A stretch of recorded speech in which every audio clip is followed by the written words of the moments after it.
এই ঘিটা believe me আপনারা, আমি বলবো না যে আপনি ঘিটা কেমন, আমি শুধু এটুকু বলবো যে আপনারা খেয়ে দেখবেন কেমন। বিলিভ মি, আমি এখানে গেলাম গতবার ওই যে মেজজানি ওদের ওখানে, তো আমার শর্ত হচ্ছে যে তোমার ওখানে যাব, তবে আমি সরিষার তেল নিয়ে যাব, ঘি নিয়ে যাব, তারপর হচ্ছে যে অলিভ অয়েল আর হচ্ছে যে পিঙ্ক সল্ট। তা আমি কি করছি, বিমান থেকে নামছি, হোটেলে ওরা লোক পাঠিয়ে দিছে, ওদেরকে আমরা তেল ঘিটি দিয়ে দিছি, তারপরে ওরা রান্না বাড়া করে ফ্রেশ সামুদ্রিক মাছ টাছ দেশির মুরগি সব রান্না করে, এখন ওই বাবুর্চি এসে বলতে স্যার এরকম ঘি আমি আর কোনো দিন পাইনি।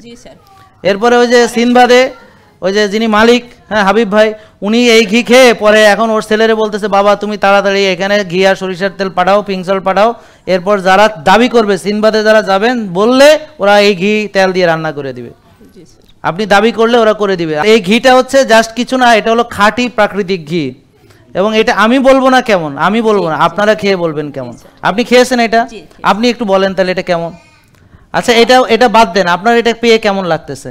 অনেক ভালো, হ্যাঁ এটা বলেন শুনি কেমন লাগতেছে? স্যার খুব খুশি হয়েছি আমি। জাযাকাল্লাহ। এটা কেন, এই যে উনি যে অনেক দাওয়াতি কাজ করেছেন, আমি তো আর ওভাবে কিছু করতে পারবো না, বোনকে আমরা ওই সবাই তেল মারে, আমরা একটু ঘি মারলাম। থ্যাংক ইউ, জাযাকাল্লাহ। এখন আপনার কি ঘিটা পছন্দ, আপনি খেয়েছেন?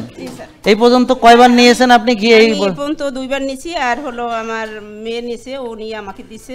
আলহামদুলিল্লাহ, মাকে ঘি গিফট করছে, তাহলে মেয়েও ঘি দেয়। আলহামদুলিল্লাহ, ঠিক আছে, আলহামদুলিল্লাহ, থ্যাংক ইউ, বসেন। জাযাকাল্লাহ।